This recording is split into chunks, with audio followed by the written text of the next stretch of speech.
Baba Askofu, mwaka huu 2025 ni mwaka wa uchaguzi.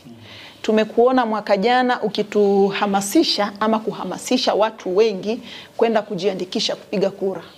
Baadaye ukarudi kwetu ukatuambia tukusamehe. Sasa mwaka huu una lipi la kutuambia, kwanza kwa wale wapiga kura, lakini pili kwa wale wapigiwa kura?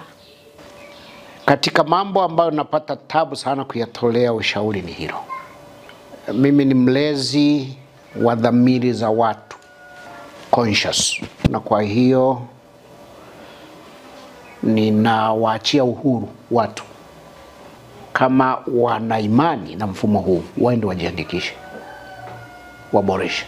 Kama hawana imani, wasilazimishe na dhamiri zao. Kwa sababu nataka kuwa mkweli kwa dhamiri yangu, kumekuwa na ubabe uliopitiliza. Wakati wa uchaguzi uliopita wa serikali za mitaa, again, mtani wangu Stephen Wasira na Nchimbi, they are on the record, walifika mahali pa kusihi sana hekima itumike, kwamba badala ya kufanya uchaguzi kuwa ni mashindano ya kujaza fomu, waachane na vitu hivyo, ili kuleta ushindani. Lakini dakika za mwisho yote maoni ya Wasira, maoni ya Nchimbi yalitupwa kapuni, tukaingia kwenye disaster ya uchaguzi.